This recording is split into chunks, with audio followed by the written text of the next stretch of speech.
क्या उम्मीद लग रहा है, जाने देंगे या नहीं? नहीं जाने देंगे तो कब तक इनकी दीवारें और ऊंची करवा ले।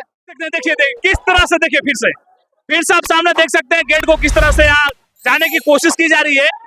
विधानसभा घेराव के लिए जाने की कोशिश की जा रही है, लेकिन गेट को ब्लॉक कर दिया गया। यही पे लग रहा है कि गर्दनी बाग में ही दोनों गेट को बंद कर करके ऐसे रोक दिया गया है।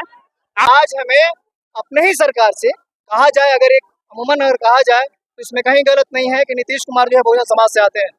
अगर अपने ही सरकारों में अगर घुटने टेक करके और न्याय की भीख मांगना पड़े तो वैसे सरकार को जो है तख्त बदल दो और ताज बदल दो, बेईमानों के राज बदल दो। सिर्फ बेईमानी मनवादी नहीं है, यहाँ पर तो अपने लोग बेईमान बने हुए हैं। सारी पार्टियां तो अम्बेडकर और बहुजन समाज चिल्लाते चिल्लाते रह गया कि हम उन्हीं के लिए काम किए हैं, लेकिन आप कह रहे कोई करवे नहीं किया। धरातल पे दिखा दीजिए हमें, मैं गुलामी लिखवा दूंगा। और इमोज जो है जिस तरह ताव फेरते हैं हम सब ना, सब पार्टियां तो चिल्लाती है। आरजेडी कहती है कि बहुजन समाज के लिए किए, जेडीयू कहती है बहुजन समाज के लिए किए, बीजेपी कहती है बहुजन समाज के लिए किए, लेकिन करना आरजेडी और जदयू ने अगर काम किया होता तो यहाँ के युवा जो है बेरोजगार नहीं होते और यहाँ के लोग जो है बलात्कार होता तो उनके लिए जेडीयू एक भी अगर प्रोटेस्ट करके दिखाई है, अगर दलित पिछड़ों के लिए अगर एक भी प्रोटेस्ट जेडीयू और आरजेडी करके दिखाई है तो हमको बताइए, मोछ मुड़वा लेंगे। और अम्बेडकरवादी है, जबान के पक्के हैं, एक भी ये लोग आंदोलन नहीं करते। सिर्फ चुनाव में ये लोग जो है मुस्लिमों की बात करते हैं कि मुस्लिमों का हम हक अधिकार दिलवाएंगे और दलितों की।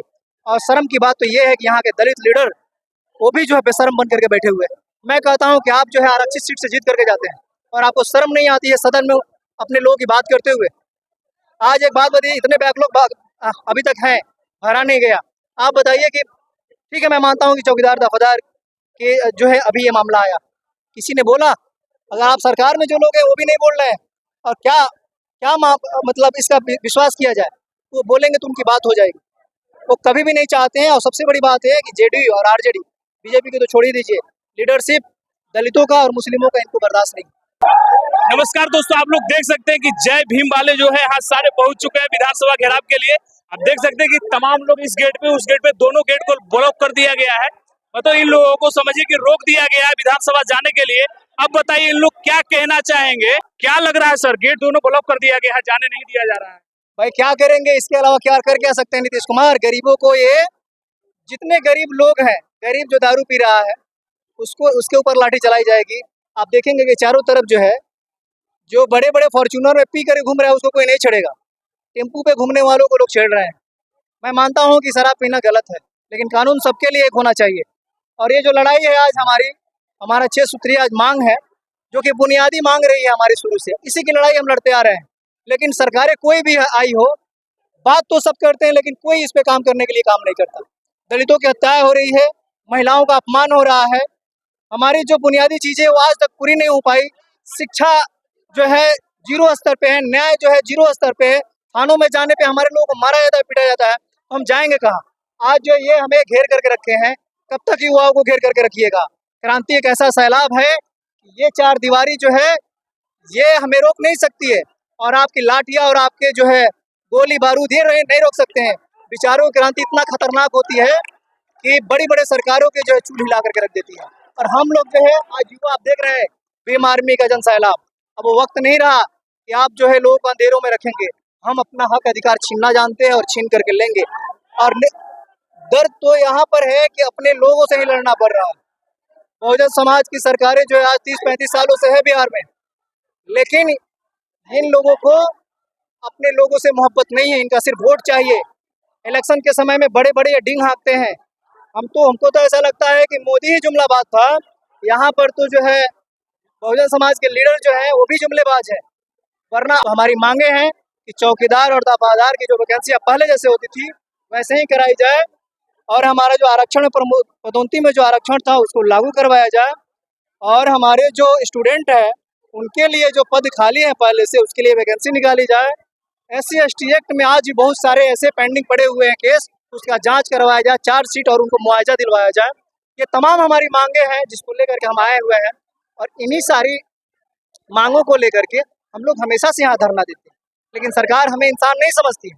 जिसका नतीजा है कि आज जितने देख रहे हैं सबके सब 22-18 से लेकर के और 35 वर्ष के बीच यहाँ पर युवा है।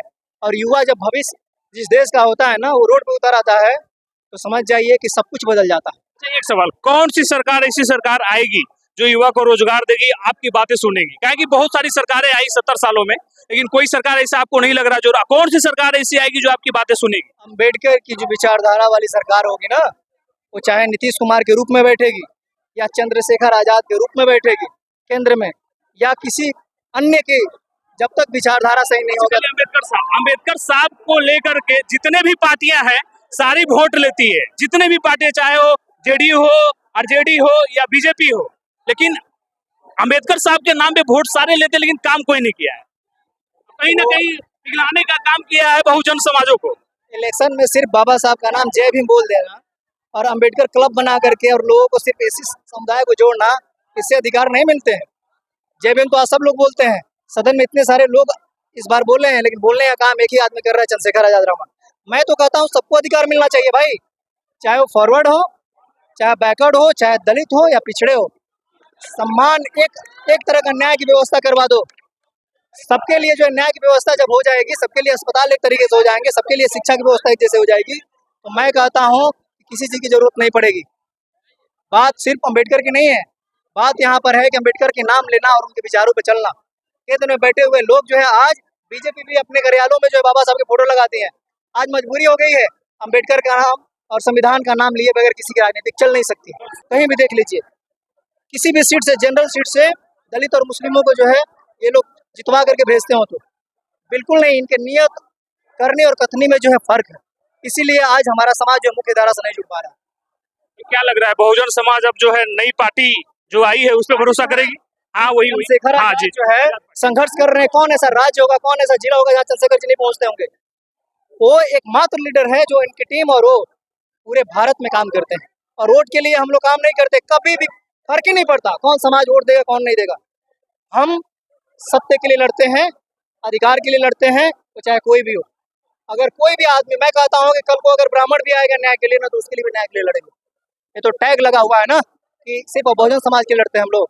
हमारे अंदर नियत है कि व्यवस्था को परिवर्तन किया जाए और सबको न्यायिक व्यवस्था एक जैसी हो, सबको अधिकार मिले, सबको जमीनें बराबर मिले, सबको जो स्वास्थ्य की सुविधा एक तरह की जाए। लेकिन सत्य जो बोलने वाले को जो है ना बहुत संघर्ष करना पड़ता है। और नीतीश कुमार को क्या कहिएगा? नीतीश कुमार विफल है। आपका आप बताइए, दोनों गेट ब्लॉक कर दिया गया है, आपको रोक दिया गया है, यहीं पे जाने नहीं दिया जा रहा। आंदोलनकारियों के ऊपर हमेशा से लाठियां बरसाई गई, डरने वालों में से नहीं है हम लोग।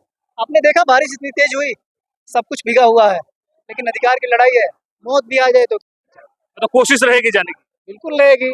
और अंदर बैठे हुए वो सोच रहे हैं कितना चैन से रह जाएंगे, चुनाव बहुत नजदीक है ना। आपका नाम क्या? मेरा नाम दीपक सम्राट, प्रदेश महासचिव भी हमारे। चलिए, तो देख सकते हैं महासचिव जी दीपक जी हमारे साथ मौजूद थे। और आप देख लीजिए कि यहाँ पे जो दोनों गेट बंद कर दिया गया है, यहाँ पे प्रोटेस्ट जारी है। आप देख रहे थे बदलो बिहार 2.0 में आपके साथ पीयूष कुमार लेता हूँ विदा। जय हिंद, जय बिहार।